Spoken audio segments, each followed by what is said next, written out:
ಒಬ್ರು ಕೊಟ್ಟೆ ಹೋಗ್ಬೇಕು.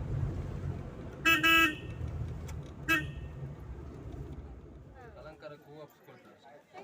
ಮಾಸ್ಕ್ ಕೊಡಿ. ನಂಗೆ 50 ರೂಪಾಯಿ.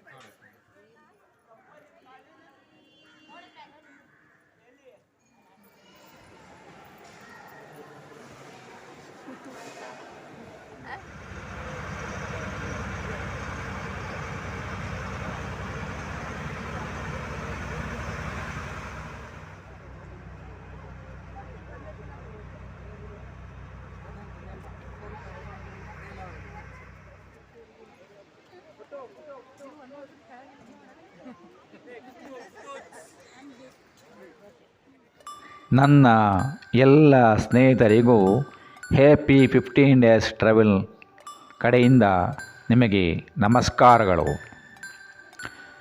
ನಾವು ಮುಂಜಾನೆ 8:30 ಗಂಟೆಗೆ ಮಾಸ್ತಿಕಟ್ಟೆಯಿಂದ ನಗರ ಮಾರ್ಗವಾಗಿ ನಿಟ್ಟೂರು ಮಾರ್ಗವಾಗಿ ಕೊಡಚಾದ್ರಿಗೆ ಹೋಗಬೇಕೆಂದು ನಿಶ್ಚಯಿಸಿದೆವು. ಆದರೆ ಕೊಡಚಾದ್ರಿಗೆ ಹೋಗಲು ನಮಗೆ ಆಗಲಿಲ್ಲ. ಯಾಕೆಂದರೆ ನಿಟ್ಟೂರಿನಿಂದ 16 ಕಿಲೋಮೀಟರ್ ದೂರದಲ್ಲಿ ಮತ್ತು 2800 ರೂಪಾಯಿ ಚಾರ್ಜ್ ಮಾಡುವುದರಿಂದ ನಾವು ಅದನ್ನು ಇನ್ನೊಮ್ಮೆ ಹೋಗಲು ನಿಶ್ಚಯಿಸಿದೆವು.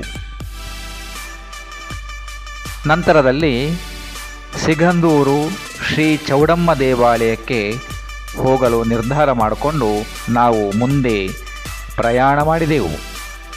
ಮಲೆನಾಡಿನ ಸುಂದರ ಅಡಕೆ ತೋಟಗಳ ಮಧ್ಯ ಹಚ್ಚ ಹಸರಿನ ಕಾಡಿನಲ್ಲಿ ನಮ್ಮ ಪ್ರಯಾಣ ಸುಗಮಕರವಾಗಿ ಪ್ರಯಾಣವಾಯಿತು. ನಾವೀಗ ಪ್ರಯಾಣ ಮಾಡುತ್ತಲೇ ಸಿಗಂದೂರು ಶ್ರೀ ಚೌಡಮ್ಮ ದೇವಾಲಯದ ಹಿನ್ನೆಲೆಯನ್ನು ತಿಳ್ಕೊಳ್ಳೋಣ.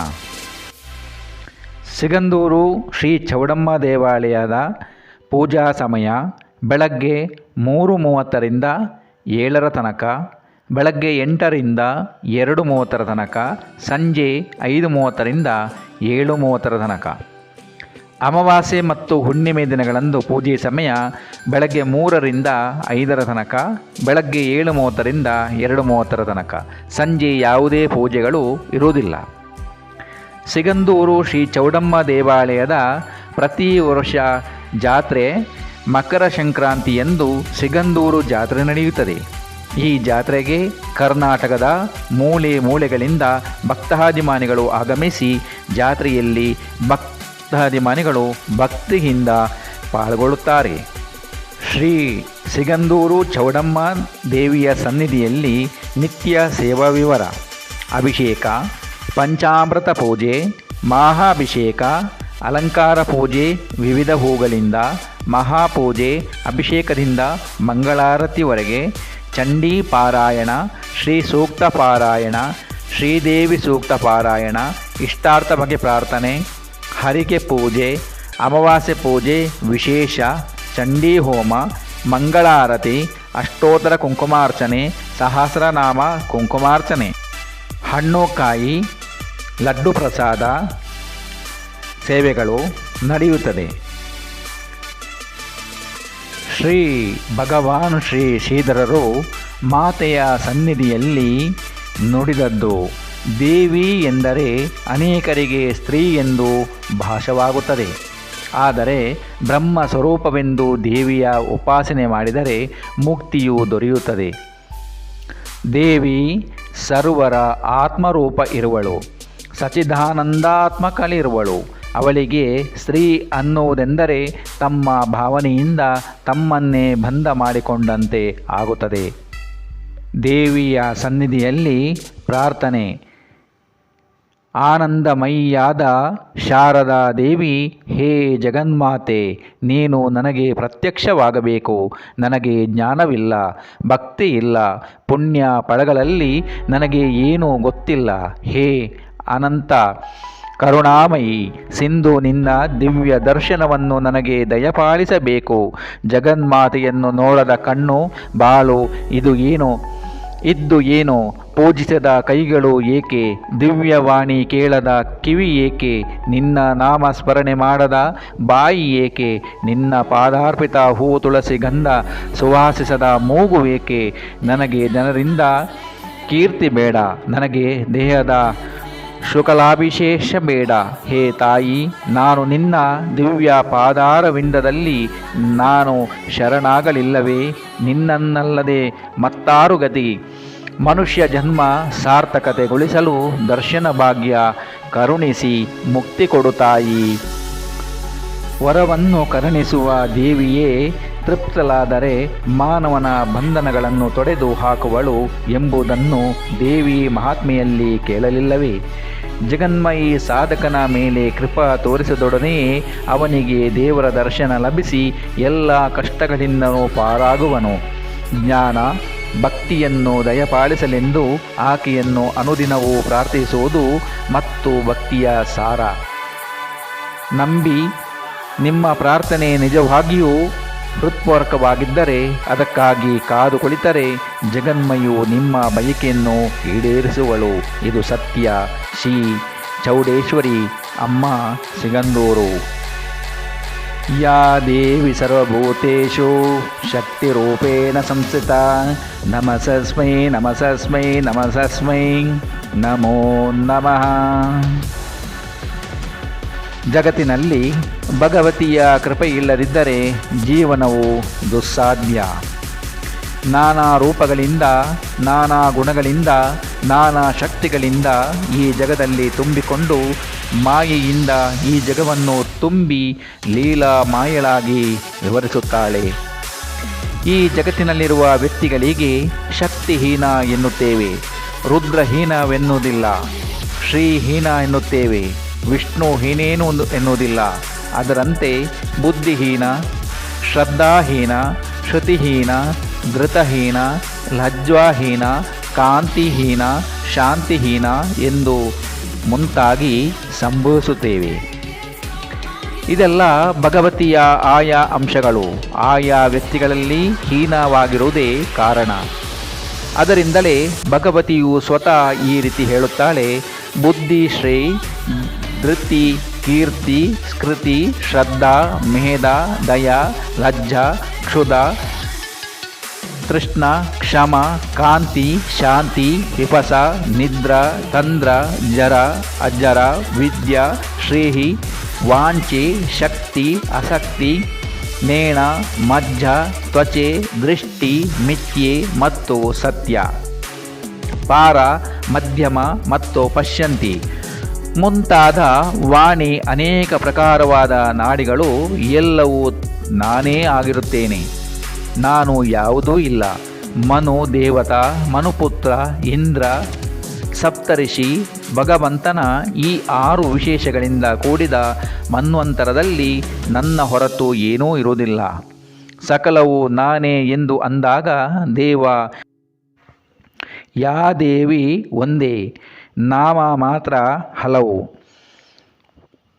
ಓಂಕಾರ ಪ್ರಣವ ಯಾವ ಸಮಷ್ಟಿಯನ್ನು ಸೂಚಿಸುತ್ತದೋ ಆ ಸಮಷ್ಟಿಯೇ ಬ್ರಾಹ್ಮಿ.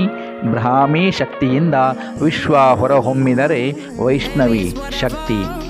ಅದಕ್ಕೆ ನಿರ್ದಿಷ್ಟ ರೂಪ ಕೊಡುವುದು ಈ ಸುಂದರ ವಿಶ್ವದ ಸಾಮ್ಯ, ಸಂಘಟನೆ, ನಿಯಮಬದ್ಧತೆ ಎಲ್ಲವೂ ವೈಷ್ಣವಿ ಶಕ್ತಿಯ ಕುಶಲ ಕೈಚಳಕ. ಸೃಷ್ಟಿಯಾದ ಎಲ್ಲ ಜೀವಿಗಳಿಗೂ ತಮ್ಮದೇ ಆದ ವ್ಯಕ್ತಿತ್ವವನ್ನು ಕೊಡುವವಳು ಮಹೇಶ್ವರಿ. ಅವಳೇ ಸಕಲ ಜೀವಿಗಳ ಹೃನ್ವನ್ನ ವಾಸಿನಿ, ಜೀವಯಂತ್ರಗಳ ಚಾಲಕಿ, ಜಗನ್ನಾಟಕ ಸೂತ್ರಧಾರಿಣಿ. ದೇವಿಯೇ ವಿರಾಟ್ ಶಕ್ತಿ ಸ್ವರೂಪಳು. ಅವಳಿಂದಲೇ ಈ ವಿಶ್ವವು ಹೊರಹೊಮ್ಮಿದೆ. ಅವಳಿಂದಲೇ ಶಕ್ತಿ ಸಂಪನ್ನವಾಗಿದೆ ಈ ಜಗತ್ತು. ಅಖಿಲ ಸಿರಿ ಸಂಪತ್ತುಗಳ ತೇಜಸ್ಸಿನ ಅಧಿಕಾರದ ರೂಪ ರಾಶಿಯ ಹಾಗೂ ಸಕಲ ಸದ್ಗುಣಗಳ ಆದಿ ದೇವತೆ ದೇವಿ. ಅವಳೇ ಯಜ್ಞ ಸ್ವರೂಪಳು. ಅವಳೇ ಪರವಿದ್ಯಾ ಅಪಾರ ವಿದ್ಯಾ ದೇವಿಯೇ ಲೌಕಿಕ ಹಾಗೂ ಆಧ್ಯಾತ್ಮಿಕ ಸಂಪತ್ತನ್ನು ನೀಡುವವಳು. ಅವಳೇ ಕಷ್ಟಹಾರಿಣಿ, ದುಷ್ಟ ಸಂಹಾರಿಣಿ, ಪರತತ್ವದ ಪರಬ್ರಹ್ಮನ ಪರಮಾತ್ಮನ ವಿಚಾರವಾಗಿ ಉಪದೇಶ ಮಾಡುವ ದೇವಿ ಪುರಾಣಗಳ ಅನುಸಾರ ದಕ್ಷ ಪ್ರಜಾಪತಿಯ ಮಗಳಾಗಿ ದಾಕ್ಷಾಯಿಣಿ ದಕ್ಷನ ಉಪೇಕ್ಷೆಯಿಂದ ಶಿವನಿಂದೆಯಿಂದ ಕುಪಿತವಾಗಿ ಯೋಗಾಗ್ನಿಯಿಂದ ತನ್ನನ್ನು ತಾನೇ ದಹಿಸಿಕೊಂಡು ಸತಿ ಅಂದರೆ ಪರಿಶುದ್ಧಳು. ದೇವಿಯ ಪುನರ್ಜನ್ಮ ಹಿಮವಂತನ ಮಗಳಾಗಿ ಪಾರ್ವತಿ ಶಿವನನ್ನು ಒಲಿಸಿಕೊಳ್ಳಲು ಅತ್ಯುಗ್ರ ತಪಸ್ಸಿನಲ್ಲಿರುವಾಗ ಅಪರ್ಣ ತಾಯಿ ಮೇನಾದೇವಿ ಸೊರಗುತ್ತಿರುವ ಮಗಳನ್ನು ಲಾರ್ಡ್ ಮಾ ಈ ರೀತಿ ಮಾಡಬೇಡ, ಉಮಾ ಶುಭ್ರಧವಳ ಹಿಮವಂತನ ಮಗಳಾಗುವುದರಿಂದ ಗೌರಿ ಇಡೀ ವಿಶ್ವಕ್ಕೆ ಮಾತೆಯಾದುದರಿಂದ ಅಂಬಿಕಾ ಚಂಡಮುಂಡರನ್ನು ಸಂಹರಿಸಿ ಚಾಮುಂಡಿ, ಹೀಗೆ ಬ್ರಹ್ಮಾಣು ಮಹೇಶ್ವರಿ, ಕೌಮರಿ, ವೈಷ್ಣವಿ, ವಾರಾಹಿ, ನರಸಿಂಹಿ, ಇಂದ್ರಾಣಿ, ದುರ್ಗಾ, ಕೌಶಕಿ ದುರ್ಗಾ, ವಿಂಧ್ಯವಾಸಿನಿ, ರಕ್ತದಂತಿಕಾ, ಶತಾಕ್ಷಿ, ಶಾಕಾಂಬರಿ, ಭೀಮ, ಭ್ರಮರಾಂಬ, ಮಹಾಲಕ್ಷ್ಮಿ, ಮಹಾಸರಸ್ವತಿ, ಲಲಿತಾ, ತ್ರಿಪುರ ಸುಂದರಿ, ಅನ್ನಪೂರ್ಣ, ಅಪರಾಜಿತ, ಬಾಲ, ಭದ್ರಕಾಳಿ, ಭೂತಾಮಾತಾ, ಶಿವದೂತಿ, ಗಾಯತ್ರಿ, ಸಾವಿತ್ರಿ, ಇಂದ್ರಾಕ್ಷಿ, ಅನ್ನಪೂರ್ಣ, ಕಾಮೇಶ್ವರಿ, ಕಾತ್ಯಾಯಿನಿ, ಮನೋನ್ಮಿನಿ, ರಾಜರಾಜೇಶ್ವರಿ, ಶಿವಧೂತಿ, ಇಂದ್ರಾಕ್ಷಿ, ಕಾಮೇಶ್ವರಿ, ಕಾತ್ಯಾಯಿನಿ, ಮನೋನ್ಮಿನಿ, ರಾಜರಾಜೇಶ್ವರಿ, ಶಿವಧೂತಿ, ತಾರಾ, ಷೋಡಶಿ, ಭುವನೇಶ್ವರಿ, ಭೈರವಿ, ಧೂಮಾವತಿ, ಬಗಲ, ಮಾತಾಗಿ, ಕಮಲ ಮುಂತಾದ ಹಲವು ಹೆಸರುಗಳಿಂದ ಕರೆಯಲ್ಪಟ್ಟರೂ ಆಕೆ ಒಬ್ಬಳೇ ಶಕ್ತಿ ಮಾತೆ, ಭಾಗ್ಯ ದೇವತೆ, ಏಕಾಪರ ಶಕ್ತಿ. ಹಿಂದೂ ಧರ್ಮಾನುಯಾಯಿಗಳು ಆಯಾ ಊರ ಹೆಸರಿನೊಂದಿಗೆ ದೇವರ ಹೆಸರನ್ನು ಸಾಂಕೇತಿಕವಾಗಿ ಹೆಸರಿಸಿರುವುದು ಸರ್ವೇ ಸಾಮಾನ್ಯ. ಉದಾಹರಣೆಯಾಗಿ ಧರ್ಮ ನೆಲೆ ನಿಂತ ಸ್ಥಳ ಧರ್ಮಸ್ಥಳ. ರಾವಣ ಆತ್ಮಲಿಂಗವನ್ನು ಕೀಳಲೆತ್ತಿಸುವಾಗ ಸಿಡಿದೊಂದು ಚೂರು ಗೋವಿನ ಕಿವಿಯಾಕಾರದಲ್ಲಿರುವುದರಿಂದ ಗೋಕರ್ಣ. ಬಲ ಹಾಕಿ ತುರುಚಿದಾಗ ಮುರುಟಿ ಸಿಡಿದ ಚೂರು ಮುರುಡೇಶ್ವರ. ಹೊರನಾಡಿನಿಂದ ಬಂದ ಭಕ್ತರಿಗೆ ಸದಾ ಅನ್ನ ನೀಡುವ ಅನ್ನಪೂರ್ಣೇಶ್ವರಿ. ಮಂಗಳಾದೇವಿಯ ಕೃಪಾಕಟಾಕ್ಷ ಹೊಂದಿದ ಮಂಗಳಾಪುರ. ಬನಸಿರಿಯ ನಡುವಿನಲ್ಲಿ ರಾರಾಜಿಸಿದ ಬನಶಂಕರಿ. ಕೋಳ ಮಹರ್ಷಿಯು ದೇವಿಯು ಆರಾಧಕನಾದ ಊರು ಕೊಲ್ಲೂರು. ಕಂಸಾಸುರನ ತಪಶ್ಚರ್ಯದ ಫಲ ನಿಷ್ಕ್ರಿಯವಾಗಲು ವಾಗ್ದೇವಿಯಾಗಿ ಆತನ ನಾಲಿಗೆಯಲ್ಲಿ ನೆಲೆಸಿ ಮಾತಿಲ್ಲದ ಮೂಕನಂತೆ ಮಾಡಿದ್ದರಿಂದ ಕೊಲ್ಲೂರ ಮೂಕಾಂಬಿಕೆ. ಅಂತೆಯೇ ಸದಾ ನಂಬಿದವರಿಗೆ ಇಂಬು ಕೊಟ್ಟು ಸಂರಕ್ಷಿಸಲು ನೆಲೆ ನಿಂತ ಸಿಗಂದೂರಿನಲ್ಲಿ ಸಿಗಂದೂರೇಶ್ವರಿ ಆಕೆಯೇ ಚೌಡಮ್ಮ ಚೌಡೇಶ್ವರಿ. ಕರ್ನಾಟಕ ರಾಜ್ಯದ ಶಿವಮೊಗ್ಗ ಜಿಲ್ಲೆಯ ಸಾಗರ ತಾಲೂಕಿನ ಪ್ರಕೃತಿ ಸೊಬಗಿನ ಸಂಪದ್ಭರಿತ ಸ್ಥಳವೇ ಸಿಗಂದೂರು. ಸಾಗರ ಪಟ್ಟಣದಿಂದ 48 ಕಿಲೋಮೀಟರ್ ದೂರದ ತುಂಬ್ರಿ ಎಂಬ ಊರಿನ ಹತ್ತಿರವೇ ಶ್ರೀ ಸಿಗಂದೂರು ಕ್ಷೇತ್ರ. ಈ ದೇವಿಯ ಕ್ಷೇತ್ರಕ್ಕೆ ಸುಮಾರು 300 ವರ್ಷಗಳ ಇತಿಹಾಸವಿದೆ. ಹೊಳೆಬಾಗಿಲಿಗೆ ಬಂದು ಲಾಂಚಿನಲ್ಲಿ ಬರಬೇಕು. ಹೊಳೆಬಾಗಿಲಿಗೆ ಬಂದು ಬಸ್ಸು ಪ್ರಯಾಣಿಕರೊಂದಿಗೆ ಲಾಂಚನ್ನೇರಿ ಕ್ಷೇತ್ರದ ಕಡೆ ಆಗಮಿಸಿದಾಗಲೇ ಅಪೂರ್ವ ಅನುಭವ. ತೆರೆಗಳ ಹೊಡೆತಕ್ಕೆ ಉಯ್ಯಾಲೆಯಾಡುವ ಲಾಂಚಿನಲ್ಲಿ ನಿಂತವರಿಗೆ ಹೆತ್ತ ತಾಯಿ ಜೋಗುಳ ಹಾಡಿ ತೊಟ್ಟಿಲ ತೂಗುವ ಅಪೂರ್ವ ಆನಂದ ಅನುಭವ. ನೆರೆ ತೊರೆಗಳ ಹೊಡೆತದ ಅಬ್ಬರ, ತಾಯ ಲಾಳಿ ಹಾಡಿನಂತೆ ತಿಳಿನೇಳ ಬೆಳಕು ನೀರ ಮೇಲೆ ಚೆಲ್ಲಿದಾಗ ಮೈಯೆಲ್ಲ ಪುಳಕ. ಸೂರ್ಯ ಕಿರಣ ನೀರ ಮೇಲೆ ಚೆಲ್ಲಿ ಬೆಳ್ಳಿ ಬೆಳಕ ಹೊಳಪು, ನಮ್ಮ ಬಾಳಿನ ಕತ್ತಲೆ ಕಳೆದು ಬೆಳಕು ನೀಡುವುದು ಎಂಬ ಭಾವನೆ ಪ್ರಪಂಚದಲ್ಲಿ ತೇಲಾಡಿಸುವುದು. ಈ ಎಲ್ಲ ಸದ್ಭಾವನೆ ನಮ್ಮಲ್ಲಿ ಮೂಡಿಸಿ ಮುಂದೂಡಿ ಇಟ್ಟೊಡನೆ ಕೈ ಬೀಸಿ ಕರೆವಳು ಮಹಾಮಾತೆ ಸಿಗಂದೂರೇಶ್ವರಿ.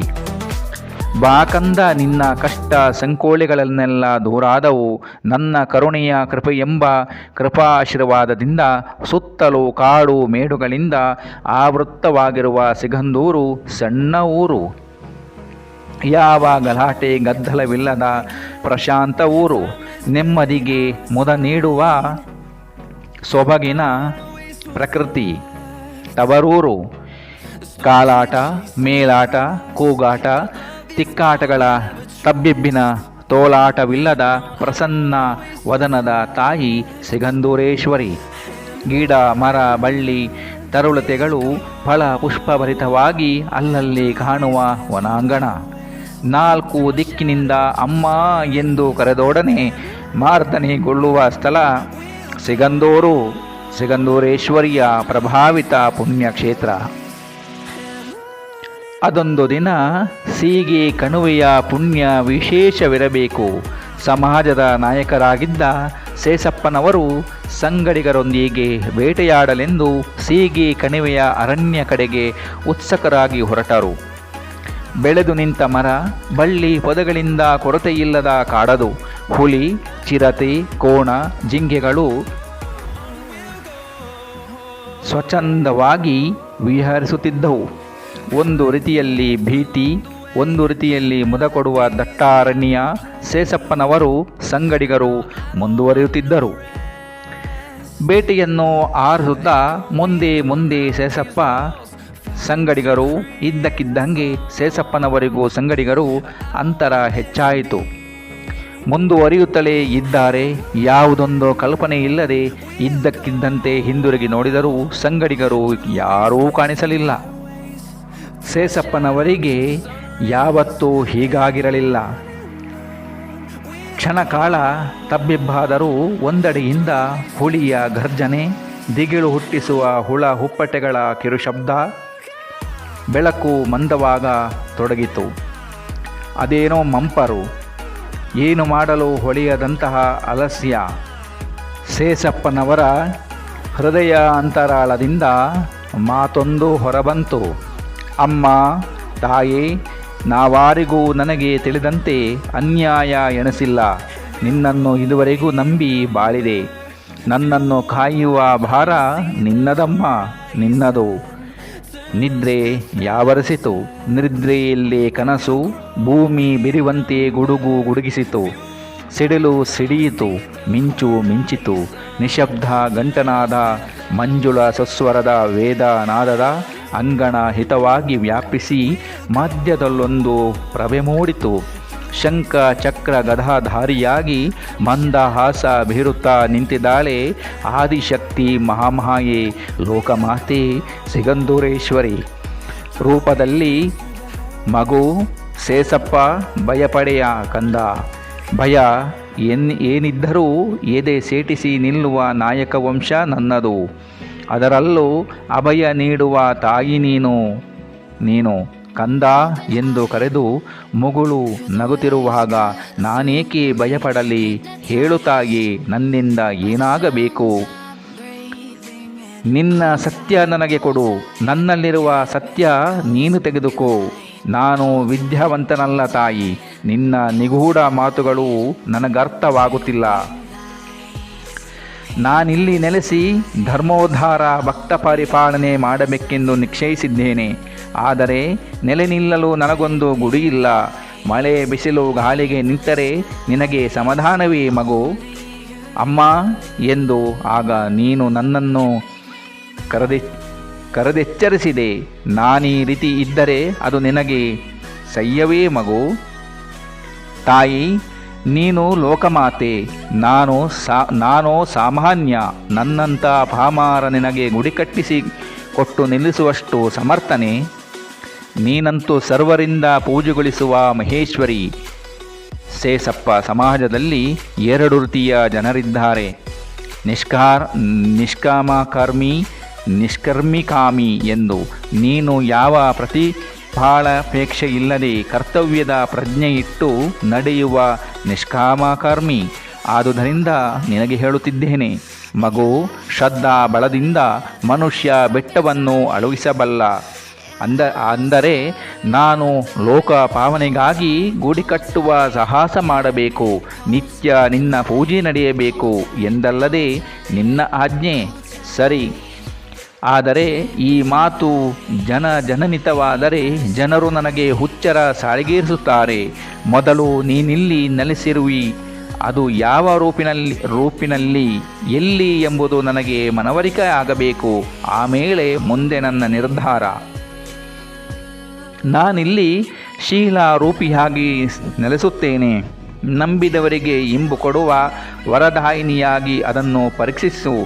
ಆದರೆ ಮಾತಿತ್ತ ನಂತರ ಹಿಂದೆಗೆದರೆ ಅದು ನಮ್ಮ ವಂಶಕ್ಕೆ ಬಂದಿಲ್ಲ ಎಂದಲ್ಲವೇ ನಿನ್ನ ಉತ್ತರ? ನಗು ಕೇಳಿಸುತ್ತಿದ್ದಂತೆ ಶೇಷಪ್ಪನವರಿಗೆ ಎಚ್ಚರವಾಯಿತು. ಸುತ್ತ ನೋಡಿದರೂ ಕತ್ತಲಾವರಿಸಿದೆ. ಎಲ್ಲಿದ್ದೇನೆ ಎಂದು ಯೋಚಿಸುವುದರೊಳಗೆ ನಡೆಯುತ್ತಾ ಮನೆ ಸೇರಿದರು. ಯಾವ ಅಡೆತಡೆ ಇಲ್ಲದೆ ನಿಶ್ಚಿಂತರಾಗಿ ದಿನ ಕಳೆದಂತೆ ಶೇಷಪ್ಪನವರ ದಿನಚರಿ ಬದಲಾಯಿತು. ಆಧ್ಯಾತ್ಮದ ಕಡೆಗೆ ಒಲವು ಹರಿಯಿತು. ದೇವಿ ಶೀಲಾರೂಪಿಯಾಗಿ ಸೀಗೆ ಕಣಿವೆಯಲ್ಲಿ ನಿಂತಿರುವಳು ಎಂಬುದನ್ನು ಸ್ಥಿರಪಡಿಸಿಕೊಂಡರು. ಆದರೆ ಜನರನ್ನು ನಂಬಿಸಿರುವುದೆಂತೂ 100 ವರ್ಷ ತಪಸ್ಸನ್ನಾಚರಿಸಿದರೂ ಸಾಧು ಸಂತರಿಗೆ ಒಲಿಯದ ದೇವಿ ನನಗೆ ಕನಸಿನಲ್ಲಿ ಬಂದು ಅಪ್ಪಣೆ ಕೊಡಿಸಿದಳು ಎಂದರೆ ನಂಬಿಯಾರೆ? ಈ ಚಿಂತೆಯಲ್ಲೇ ಜಲಾವೃತವಾದ ಕಾಡನ್ನು ದಾಟಿ ಒಂಟಿಯಾಗಿ ತಾನು ಕನಸು ಕಂಡ ಸ್ಥಳ ಪರೀಕ್ಷಿಸಿದರು. ಅಲ್ಲಿಯೇ ವಿಜೃಂಭಿಸುತ್ತಿದ್ದಳು ತಾಯಿ ಸಿಗಂದೂರೇಶ್ವರಿ.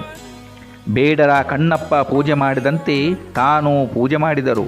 ಆದರೂ ತೃಪ್ತಿ ಸಮಾಧಾನವಿಲ್ಲ. ಭಾವನಾ ಪ್ರಪಂಚದಲ್ಲೇ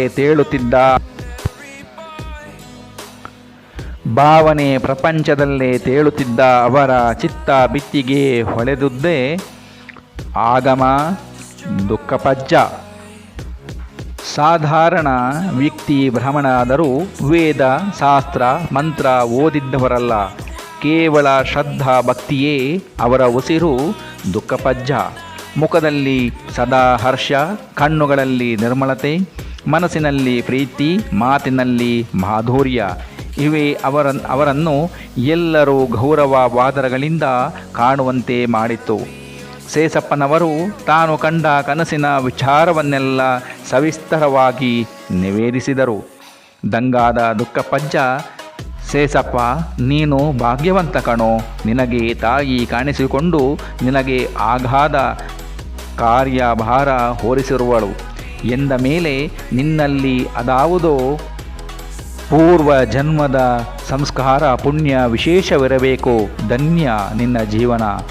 ಬುದ್ಧಿ, ನಾನು ಜಾತಿಯಲ್ಲಿ ಹಿಡಿಗರವ, ನೀವು ಬ್ರಾಹ್ಮಣರು ದೊಡ್ಡವರು. ನಕ್ಕರು ದುಃಖಪಜ್ಜ. ಯಾವ ಮನುಷ್ಯನು ಜಾತಿಯಿಂದ ದೊಡ್ಡವನಲಾಗಲಾರ. ಮನುಷ್ಯನ ಗುಣಕ್ಕೆ ಮಹತ್ವ ಕೊಡಬೇಕೆನ್ನಲ್ಲವೇ? ಅವನ ಜಾತಿಗೆಲ್ಲ. ಮನುಷ್ಯ ಯಾವ ಜಾತಿಯಲ್ಲೂ ಹುಟ್ಟಬಹುದು. ಮನುಷ್ಯ ಜಾತಿ ಅತಿ ಶ್ರೇಷ್ಠ ಜಾತಿ. ಮನುಷ್ಯತ್ವದಿಂದ ಬಾಳುವುದೇ ಮಾನವ ಧರ್ಮ. ಸಂಪಿಗೆಯಿಂದ ಅದರ ಪರಿಮಳ ವಿಂಗಡಿಸಲು ಸಾಧ್ಯವೇ? ಅದರ ಪರಿಮಳದಿಂದಲೇ ತನ್ನಿರುವನ್ನು ಅದು ಸೂಚಿಸುತ್ತದೆ. ಹಾಗೇ ನೀನು ಶೇಷಪ್ಪ. ಬಹಳ ದೊಡ್ಡ ಮಾತು ಬುದ್ಧಿ. ಹೊಡಿಬಡಿ ಕಡಿ ಎಂದರೆ ಮಾಡಿಯೇನು? ಈ ಮಡಿಹುಡಿಯ ದೇವತಾ ಕಾರ್ಯ ನನಗಲ್ಲ. ಹಿಂದಿನ ನಮ್ಮ ಪುರಾಣ ಕತೆ ಅವಲೋಕಿಸುತ್ತಾ ಬಂದಾಗ ವಾಲ್ಮೀಕಿ ಬೇಡರವರ ಕೌರ್ಯದ ಬಿಡಾಗಿದ್ದವ ರಾಮಾಯಣದಂಥ ಮಹಾಕಾವ್ಯ ಬರೆದ ಕುರುಬರ ಕಾಳಿದಾಸನಾದ. ಬೇಡರ ಕಣ್ಣಪ್ಪ ಮಹಾಭಕ್ತನಾದ. ನೀನೀಗ ಮೊದಲಿನಂತಿರುವೆಯೇ? ನಿನ್ನಲ್ಲಿ ಪರಿವರ್ತನೆ ಆಗಿಲ್ಲವೇ? ಕ್ರಿಯಾ ಸಿದ್ಧಿ ಸತ್ವೇ ಭವತಿ ಹಾಗೊಂದು ಸುಭಾಷಿತ ಹೇಳುತ್ತದೆ. ಅಂದರೆ ಸಿದ್ಧಿಯ ಸಾರ ಸ್ವರವಿಸುವುದು ಸತ್ವದಲ್ಲಿ, ಸತ್ವದ ಸಮಾವೇಶ ಸದ್ಭಾವನೆಯಲ್ಲಿ, ಸದ್ಭಾವನೆ ಕುಡಿಹೊಡೆಯುವುದು ಸ್ವಚಿಂತೆಯಲ್ಲಿ, ಸ್ವಚಿಂತತೆ ಸಂಗಡಿಸುವುದು ಸಮಾನಶೀಲರ ಸಮಾವೇಶದಲ್ಲಿ. ನೀನೀಗ ಅದನ್ನೇ ಮಾಡಿರುವೆ ಶೇಷಪ್ಪ.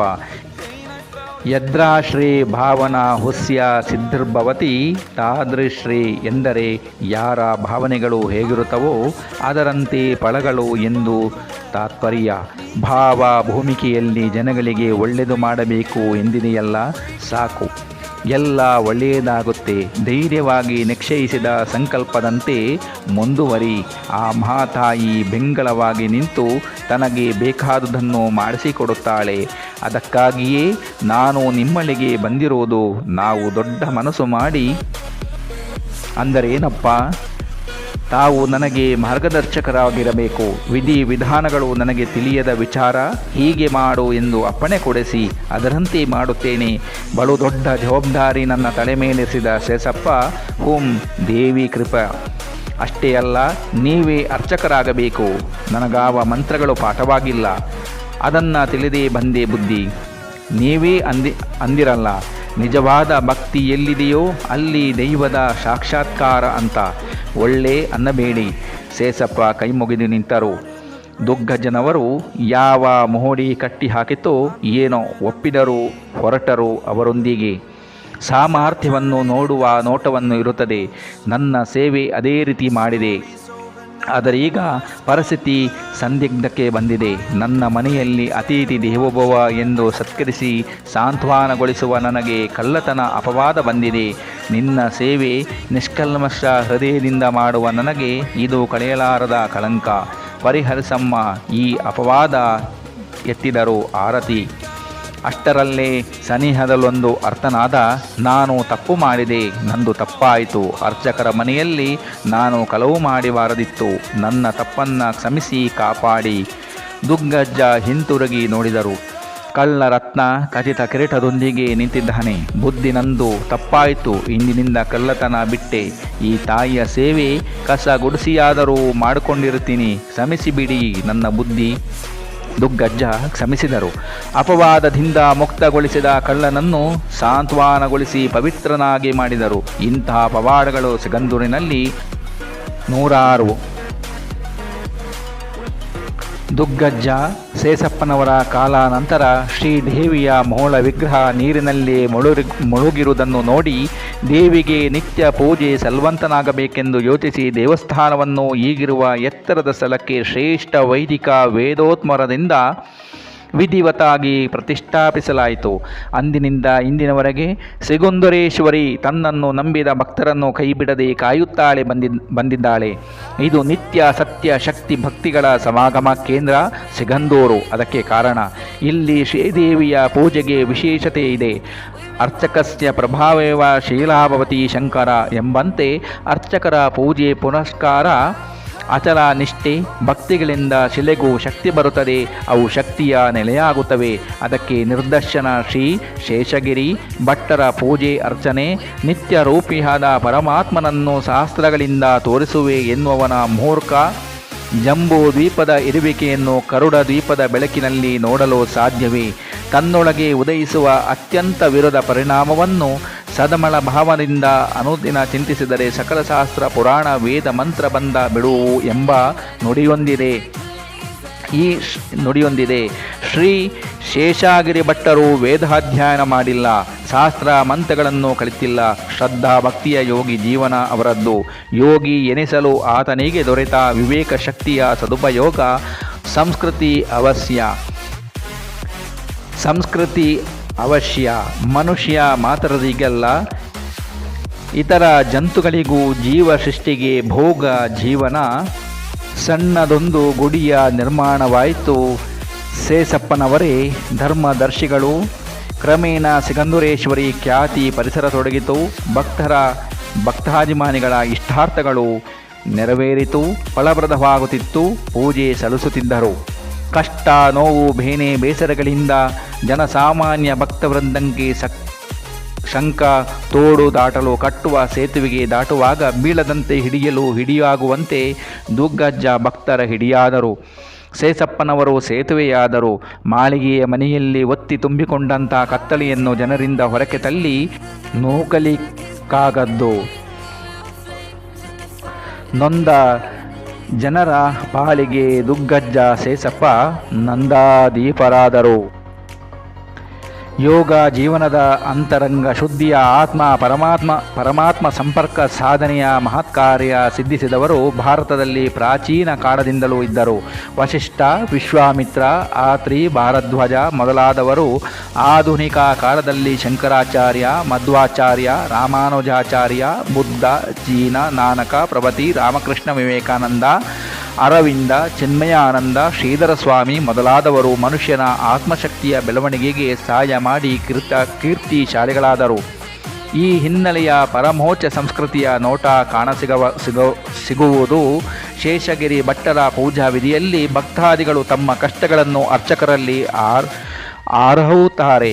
ಭಟ್ಟರು ಪ್ರಾರ್ಥಿಸುತ್ತಾರೆ. ತಕ್ಷಣ ದೇವಿ ಸುಗಂಧೇಶ್ವರಿ ಪ್ರಸಾದವನ್ನು ಕರುಣಿಸುತ್ತಾಳೆ. ಸಿಗಂದೂರು ಒಂದು ಪವಿತ್ರ ಕ್ಷೇತ್ರವಾಗಿ ಬೆಳೆಯಲು ಕಾರಣ ಹೊಳೆಕೊಪ್ಪದ ಶ್ರೀರಾಮಪ್ಪನವರು ಜಮೀನ್ದಾರ್ ಆಗಿದ್ದಾರೆ. ಸಂಸಾರವನ್ನು ಅಲ್ಲೇ ಬಿಟ್ಟು ಸಿಗಂದೂರಲೇಶ್ವರಿಯ ಸೇವೆ ಮಾಡುತ್ತಾ ದೇವಸ್ಥಾನ ಅಭಿವೃದ್ಧಿಗೆ ಶ್ರಮಿಸಿದ ಈಗಿನ ಧರ್ಮದರ್ಶಿ ರಾಮಪ್ಪನವರು. ಇಂದು ದೇಗುಲದ ಎದುರಿಗೆ ವಿಶಾಲವಾದ ಅಂಗಣ, ದೇವಸ್ಥಾನದ ಸುತ್ತಲೂ ಚಂದ್ರಶಾಲೆ, ಯಾತ್ರಿಕರ ಊಟ ತಿಂಡಿಗಾಗಿ ಉಪಹಾರ ಗೃಹ, ಅಲ್ಲದೆ ಬರುವ ಭಕ್ತಾದಿಗಳ ಅನುಕೂಲತೆಗೆಂದು 300ರಿಂದ 400 ಜನರಿಗೆ ಸಾಕಾಗುವಷ್ಟವರ ಗೆಸ್ಟ್ ಹೌಸ್. ಇಷ್ಟೆಲ್ಲ ಸಾಧನೆಯಾಗಬೇಕೆಂದರೆ ಕಷ್ಟ ಸಹನೆ ಅನಿವಾರ್ಯ. ಸಾಧಕರ ಕಾರ್ಯರಂಗ ಹೂವಿನ ಹಾಸಿಗೆಯಲ್ಲ, ಮುಳ್ಳಿನ ಹಾದಿ. ಕತ್ತಿಯ ಅಲಗಿನ ಮೇಲೆ ನಡೆದಂತೆ ದೀಪದ ಬತ್ತಿ ತಾನು ಸುಟ್ಟು ಪರರಿಗೆ ಪ್ರಕಾಶ ನೀಡಿದಂತೆ ಅವರ ಜೀವನ. ದೇವಸ್ಥಾನದ ಕಟ್ಟಡ ನಿರ್ಮಾಣ ಮಾಡುವಾಗ ಪಟ್ಟ ಶ್ರಮ ಕೇಳಿದರೆ ನೆನೆದರೆ ಹೃದಯ ದ್ರವಿಸುತ್ತದೆ. ಆಗ ಅವರು ತಮಗೆ ಬಂದ ಅಡಚಣೆ, ತಮಗೆ ಬಂದೊದಗಿದ ಕಷ್ಟಗಳನ್ನು ಶ್ರೀದೇವಿಯ ಪ್ರೇರಣೆಯಂತೆ ವಿರೋಧ ಪ್ರತಿಭಟನೆಗಳನ್ನು ದಿಟ್ಟತನದಿಂದ ಎದುರಿಸಿ ಶ್ರೀ ಕ್ಷೇತ್ರದ ಧರ್ಮ ಧ್ವಜವನ್ನು ಅತಿ ಎತ್ತರಕ್ಕೆ ಹಾರಾಡುವಂತೆ ಮಾಡಿದರು. ಅದಕ್ಕೆ ಮುಖ್ಯ ಕಾರಣ ರಾಮಪ್ಪನವರು. ಸರಳ ಜೀವನ ನಡೆ ನುಡಿ, ಹಿತ ಮಿತ ಆಹಾರ, ಅಂತರ್ಮುಖತ್ವ ಶ್ರೀದೇವಿಯ ಪ್ರೇರಣೆಯಾಗಿದೆ.